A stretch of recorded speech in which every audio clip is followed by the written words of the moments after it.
अस्सलामुअलैकुम प्यारे दोस्तों, मैं हूं खलील इलियास। दोस्तों, आप सबको पता है कि लास्ट कुछ दिन से हम पीटीएस का डेटा एंट्री ऑपरेटर के लिए सिंध पुलिस आईटी कैडर का जो पास्ट पेपर था उसको हम एक्सप्लेन कर रहे हैं, बहुत ही वजाहत के साथ आपको आसान करके समझा रहे हैं, उससे रिलेटेड आपको मालूमात दे रहे हैं। तो दोस्तों, लास्ट टाइम हमने 79 तक किया था, आज हम 80 से स्टार्ट करेंगे जो कि कंप्यूटर का पोर्शन ही है और उसके साथ साथ इंग्लिश कंप्रीहेंशन का भी इसमें ही होगा। अच्छा दोस्तों, वीडियो को स्टार्ट करने से पहले मैं आपको एक रिक्वेस्ट करता हूं कि वीडियो को आप डाउनलोड भले करें, लेकिन उससे पहले आप इसको 3 से 3.5 मिनट तक लाजमी ऑनलाइन देख लीजिए। चैनल को सब्सक्राइब लाजमी कीजिए और वीडियो को लाइक भी लाजमी कीजिएगा। थैंक्स। अच्छा दोस्तों, 80 से स्टार्ट करते हैं। लास्ट टाइम 79 किया था। Question number 88 dash is the extension of power point file. जो फाइल आपने पावर पॉइंट में बनाई है उसकी एक्सटेंशन क्या होती है, उसकी पहचान क्या होती है, वो कौन से कीवर्ड हैं जो कि उस फाइल के लास्ट में होंगे और हम पहचान सकेंगे कि ये किस सॉफ्टवेयर का फाइल है। तो दोस्तों, इसका जो सही जवाब है वो मैं आपको बता देता हूँ कि .ppt जिसमें लिखा हो जिस फाइल के लास्ट में, उसका मतलब ये है कि ये फ़ाइल कहाँ पर बनाई गई, ये फ़ाइल पावर पॉइंट में बनाई गई है। Question number 81 the extension of Excel file is. दोस्तों, सेम क्वेश्चन है ऊपर वाला, लेकिन वहाँ पर पावर पॉइंट की बात हो रही थी और यहाँ पर एक्सेल की बात हो रही है।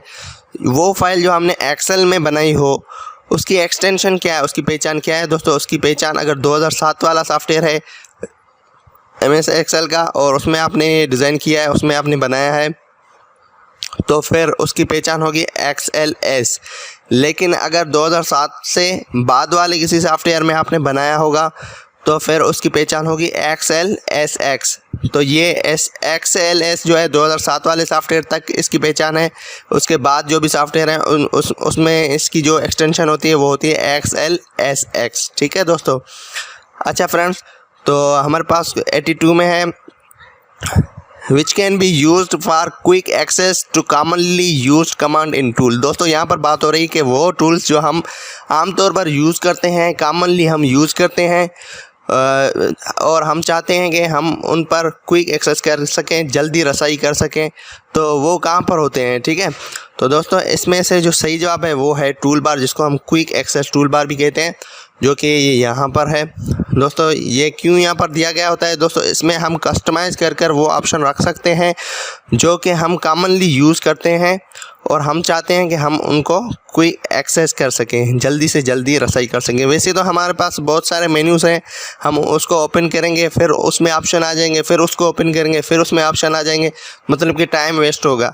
लेकिन आपको ये पता है कि मुझे बस यही ऑप्शन यूज़ करने होते हैं, तो आप उसको कस्टमाइज़ कर क्विक एक्सेस टूल बार में रख दें और आप उसको क्विक एक्सेस कर देते हैं, जो कि कॉमनली यूजेबल है आपके लिए। तो इसको टूल बार भी कहते हैं और क्विक एक्सेस टूल बार भी कहते हैं, जो कि यहाँ पर होता है टॉप पर। ठीक है, टॉप लेफ्ट पर। 83 बैकग्राउंड कलर और effect applied in a document is not visible in. दोस्तों, जैसे कि आप सबको पता है कि बैकग्राउंड कलर किसको बोलते हैं, जो पेज कलर होता है, जो वाटरमार्क वगैरह होता है वो। ठीक है।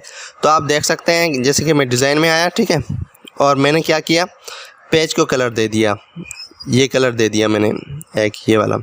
तो ये पूछ रहा है कि बैकग्राउंड कलर हो या फिर कोई भी इफ़ेक्ट हो जो कि हमने अप्लाई किया हो किसी भी डॉक्यूमेंट पे, वो विजिबल नहीं होता। किस में? दोस्तों, रीडिंग व्यू में वो विजिबल नहीं होता। जैसे कि आप देख सकते हैं कि मैंने ये बैकग्राउंड कलर, पेज कलर जो है वो अप्लाई किया हुआ है, ठीक है, या फिर कोई इफ़ेक्ट मैंने अप्लाई किया हुआ है, तो यहाँ पर ये प्रिंट प्रीव्यू में मुझे दिखा रहा है। ठीक है, ये मेरा प्रिंट प्रीव्यू है जिस व्यू में मैं अभी हूँ, ये हमारे पास व्यूज़ हैं। लेकिन जैसे ही मैं देखें रीडिंग मूड में आया, रीडिंग लेआउट में मैं आया, तो मेरे जो भी इफ़ेक्ट्स थे वो सारे के सारे पेज बैकग्राउंड के इफ़ेक्ट्स चले गए, कलर चले गए, नहीं दिख रहे हैं मुझे। ठीक है। तो दोस्तों, इसका जो सही जवाब है वो है रीडिंग व्यू।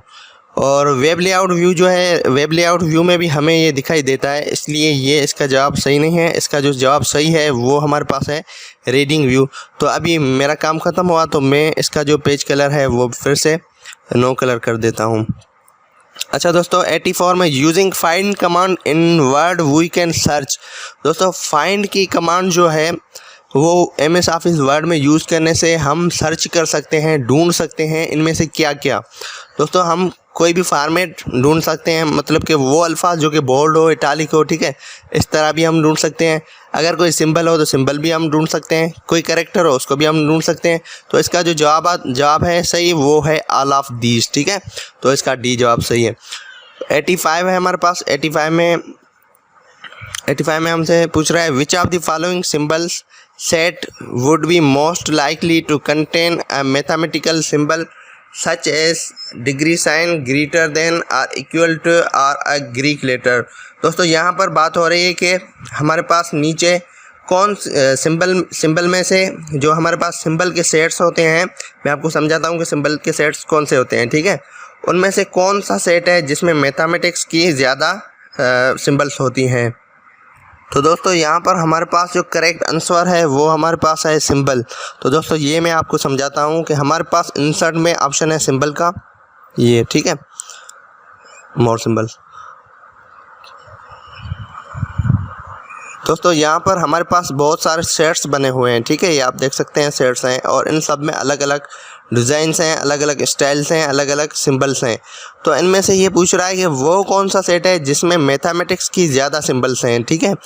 तो मैथमेटिक्स की जिसमें ज़्यादा सिंबल्स हैं वो हमारे पास है सिंबल के नाम से, जिसको आप सिंबल यहाँ पर टाइप करके फिर भी आप ओपन कर सकते हैं, जो कि ये वाला है। आप देख सकते हैं कि यहाँ पर हमारे पास जो है मैथमेटिक्स की जो है वो ज़्यादा इक्वेशंस दी गई हैं, निशानियाँ दी गई हैं, ऑपरेशंस दी गई हैं बहुत सारी। तो इसका जो सही जवाब है वो हमारे पास है सिंबल। तो इसका जो ए ऑप्शन है वो बिल्कुल दुरुस्त है।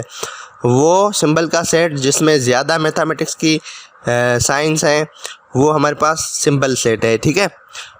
86 में पूछ रहा है कि शॉर्टकट की फॉर रीडू एंड एक्शन। दोस्तों रीडू और अनडू होता है, ठीक है, जैसे कि मैंने ये कट कर दिया, ठीक है, अभी जो मैंने ये एक्शन परफॉर्म कर दिया मैं इसको अनडू करना चाहता हूँ, मतलब कि मैं इसे नहीं करना चाहता, तो मैं कंट्रोल Z करूँगा तो अनडू हो जाएगा। लेकिन मैंने जो अनडू किया, मतलब कि मैंने कंप्यूटर को बोला कि मैं ये नहीं करना चाहता, मैंने कंट्रोल Z किया, अभी मैं फिर से बोलता हूँ नहीं मैं ये करना चाहता हूँ, रीडू करना चाहता हूँ, वापस करना चाहता हूँ, ठीक है। जो भी मैंने अभी एक्शन लिया है जिसको मैंने कैंसिल किया, कंट्रोल Z से अनडू किया, अभी मैं उसको फिर से करना चाहता हूँ, रीडू करना चाहता हूँ, तो आप कंट्रोल Y करेंगे, ठीक है। तो देखें फिर से वो एक्शन परफॉर्म हो गया जो मैंने पहले किया था। तो यहाँ पर इसका जो सही जवाब है वो है control Y। Control Y shortcut की है रीडू की, और कंट्रोल Z जो है वो शॉर्टकट की है अनडू की। 87 है। 87 में विच of the following line spacing is invalid. दोस्तों लाइन स्पेसिंग क्या होती है, एक लाइन से दूसरी लाइन के बीच में ये जो स्पेस है इसकी बात हो रही है, ठीक है। तो ये स्पेस जो है हम वो बढ़ाते हैं कम करते हैं, उसमें हमारे कुछ मेजरमेंट्स दिए गए हैं, ठीक है। हमारे पास सिंगल लाइन भी होती हैं, हमारे पास डबल लाइन भी होती हैं, हमारे पास मल्टीपल लाइंस भी होती हैं, लेकिन हमारे पास ट्रिपल लाइन नहीं होती है। जैसे कि आप देख सकते हैं कि होम में हमारे पास यहाँ पर ये लाइन स्पेस का ऑप्शन दिया गया है, ठीक है। तो ये यहाँ से आप देख सकते हैं सिंगल है, 1.5 है, डबल है, एटलीस्ट है, एग्जैक्टली है, मल्टीपल है, लेकिन हमारे पास ट्रिपल के नाम से कोई भी नहीं है। तो ये यही पूछ रहा है कि इनमें से कौन सी लाइन स्पेसिंग हमारे पास इनवैलिड है, मतलब कि दुरुस्त नहीं है। तो ये है triple. 88 a master document contains dash each of which contain a pointer to a file on a desk. दोस्तों इसका मतलब ये है कि मास्टर डॉक्यूमेंट में क्या होता है। दोस्तों मास्टर डॉक्यूमेंट एक ऑप्शन है आपके पास आउटलाइन व्यू में, जिसके तहत आप बहुत सारे डॉक्यूमेंट एक ख़ास डॉक्यूमेंट में ऐड कर सकते हैं। मतलब कि मेरे पास 4-5 डॉक्यूमेंट बने हुए हैं और मैं उन सब को ऐड कर देता हूं एक बड़े डॉक्यूमेंट में, एक ख़ास में डॉक्यूमेंट बनाता हूं जिसमें वो 5 ही डॉक्यूमेंट के जो टेक्स्ट हैं वो मैंने ऐड कर दिए हैं। और आपके पास वो भी ऑप्शन होते हैं कि आप उन 5 में कोई भी तब्दीलियाँ करते हैं तो वो जो मेन आपका जो सभी डॉक्यूमेंट आपने जिस डॉक्यूमेंट में रखे हैं उसमें खुद ब खुद तब्दीलियाँ हो जाएंगी, ठीक है। तो दोस्तों जो डॉक्यूमेंट आप मास्टर डॉक्यूमेंट में ऐड करते हैं उसको हम सब डॉक्यूमेंट बोलते हैं, ठीक है। तो मास्टर डॉक्यूमेंट कंटेन करता है सब डॉक्यूमेंट को, तो इसका जवाब ये दुरुस्त है। 89 है हमारे पास। 89 में हमारे पास है word includes a series of pre defined graphics. दोस्तों ग्राफिक्स क्या होते हैं, ग्राफिक्स हमारे पास कोई भी डिज़ाइंस होती हैं, जैसे कि हमारे पास कार्टून्स हो जाते हैं, कुछ हमारे पास सर्टिफिकेट की डिज़ाइंस हो जाती हैं, या फिर हमें जो भी 3D शेप्स वगैरह मिलते हैं वो सारे हमारे ग्राफिक्स हैं, ठीक है। तो MS ऑफिस वर्ड में प्री डिफाइंड ग्राफिक्स हैं, ठीक है, पहले से बने बनाए। तो वो कौन से हैं दोस्तों? वो हमारे पास क्लिप आर्ट हैं, जो कि 2016 में ये ऑप्शन नहीं है, 2007 वाली MS ऑफिस वर्ड में भी ये क्लिप आर्ट का ऑप्शन दिया हुआ है, जो कि हमने लास्ट लेक्चर्स में उसको डिस्क्राइब भी किया था और आपको दिखाया भी था कि क्लिप आर्ट क्या होते हैं। अच्छा दोस्तों, उसके बाद अभी जो लास्ट पोर्शन है हमारा वो है एक पैसेज का, ये कंप्रीहेंशन का पोर्शन है आपका।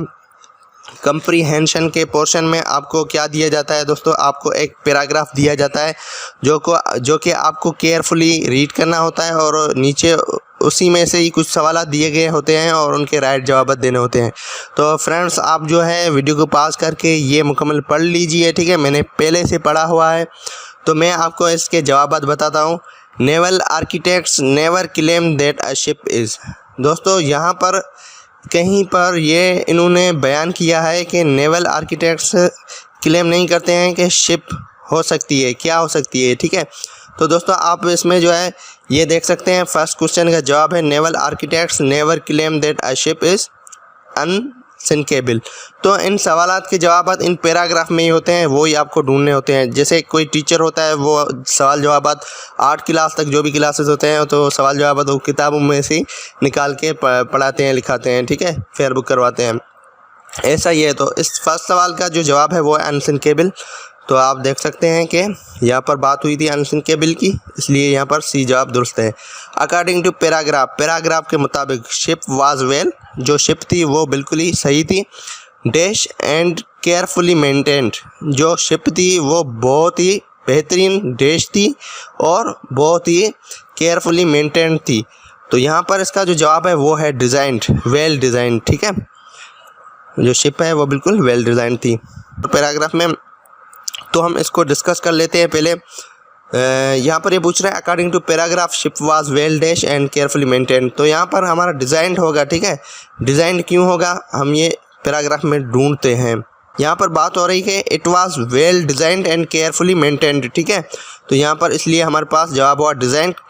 According to paragraph ship carries the proper number of dash, तो ये भी हमें पैराग्राफ में ढूंढना होगा। It carried the proper number of lifeboats, ठीक है, यहाँ पर बात हो रही है लाइफ बोट्स की। तो यहाँ पर हमारा जो सही जवाब होगा वो हमारे पास होगा लाइफ बोट्स, ये हमारे पास सही जवाब है इसका। According to paragraph ship sank in a dash, ship जो है हमारा जो बहरी जहाज है वो किस में से डूबा, वो पैराग्राफ में ही बताया गया है, हम पैराग्राफ में देखते हैं। It had hour and sank in a cold stormy night, ठीक है, यहाँ पर माइट नहीं है, नाइट है।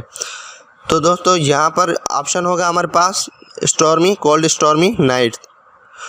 The ship went down so quickly that most of the people had dash chance themselves, no chance themselves, मतलब कि शिप इतना नीचे चला गया, पानी में डूब गया कि किसी को भी कोई चांस नहीं था, ठीक है, नो चांस था। उसके बाद 96 हाउ मेनी पीपल सर्वाइव। दोस्तों ऊपर बात की गई होगी कि जो शिप डूबा उसमें से कितने लोग बचे, सर्वाइव कर गए, मतलब कि वो खुद को बचा गए, वो उस परेशानी को निमट के, उस हालात को निमट के। तो हमारे पास जो है वो सही जवाब है 139, लेकिन हम फिर भी ऊपर पैराग्राफ में देखते हैं, यहाँ पर बहुत बात हो रही है ओनली 139 सर्वाइव्ड, मतलब कि 139 लोग ऐसे थे जो कि सर्वाइव कर गए, मतलब कि वो ज़िंदा बच गए। तो 139 लोग ऐसे थे वो के ज़िंदा बच गए। People died because of, people जो भी आदमी थे, जो भी लोग थे शिप में, वो क्यों मरे, वो मरे थे हाइपोथर्मिया की वजह से, ठीक है। तो 97 का जो क्वेश्चन का जवाब है वो भी आप पैराग्राफ में ढूंढ सकते हैं, और यहाँ पर ये बता रहा है कि दी रेस्ट डाइड ऑफ हाइपोथेमिया, मतलब कि हाइपोथेमिया की वजह से उनकी डेथ हो गई। हाउ मेनी पीपल डाइड, कितने लोग मरे, 912 लोग जो है वो मर गए थे उस शिप में। तो आप यहाँ पर देख सकते हैं कि हमारे पास ये डिस्कस हो रहा है। Final death toll amounted to 912 souls, 912 लोग जो है उनके रूह निकल गए, मतलब कि वो इस दुनिया से फ़ानी हो गए। अच्छा दोस्तों, उसके बाद हमारे पास है मोस्ट ऑफ द सर्वाइवर्स वर, जो लोग बचे थे, मतलब कि जो बच गए, सर्वाइव कर गए, उनमें से ज़्यादा लोग कौन से थे, वो बच्चे थे, आदमी थे, या फिर औरतें थी, या सभी थे। तो हम 99 का जो जवाब है वो भी इसमें ही ढूंढते हैं। So many survivors were main in the prime of life, ठीक है, मतलब कि जो मर्द थे वो सबसे ज़्यादा बचे, ठीक है। तो हम यहाँ पर देख सकते हैं कि हमारे पास मेन का ऑप्शन दिया गया है कि नहीं। यस, मेन का ऑप्शन है, तो हमारे पास जो करेक्ट आंसर है वो बी है यहाँ पर। अच्छा दोस्तों, उसके बाद most of the died people include, जो लोग मर गए उनमें ज़्यादा कौन से लोग थे। दोस्तों उनमें से ज़्यादा लोग वुमन थी, औरतें थी, बच्चे थे और जो जवान थे लोग वो थे, ठीक है। तो 100 नंबर मतलब कि लास्ट जो हमारा क्वेश्चन है उसका जवाब भी यहाँ पर ही ढूंढते हैं। While most of the dead were women, children and the elderly. तो दोस्तों हमारा आज का जो लास्ट ट्यूटोरियल था वो भी मुकम्मल हुआ, जो कि हमने आपको बहुत ही एक्सप्लेन करके बताया है। ये था पीटीएस का लास्ट टाइम का टेस्ट जो कि हमने आपको एक्सप्लेन करके बताया। हमने आपको इसमें जो भी रिलेटेड मालूमात थी वो भी आपको बताई, जो कि बहुत अच्छे से हमने आपको बताया है। इंशाल्लाह आपको ये आपके लिए मुफीद होगा। तो दोस्तों ये हमारा हक बनता है कि आप हमारा चैनल जो है उसको सब्सक्राइब कर दें और इस बात को इग्नोर मत करना। वीडियो को लाइक भी ज़रूर करना और ऑनलाइन 5 मिनट तक लाजमी देखना। दोस्तों इसके अलावा मैं इंग्लिश ग्रामर सिखा रहा हूँ जो कि सिंधी में है। उसके अलावा मैं कंप्यूटर की नॉलेज भी अपलोड करता रहता हूँ। कंप्यूटर की जो बेसिक्स ऑप्शंस हैं, बेसिक फंक्शंस हैं वो भी मैं अपलोड करता रहता हूँ। तो मेरे चैनल के साथ रहिए, मैं आपके लिए और मज़ीद जो है प्रिपरेशन के लिए बहुत सा मटेरियल लाऊंगा। तो मिलते हैं फिर अगली सीरीज़ में, तब तक के लिए अल्लाह हाफ़िज़।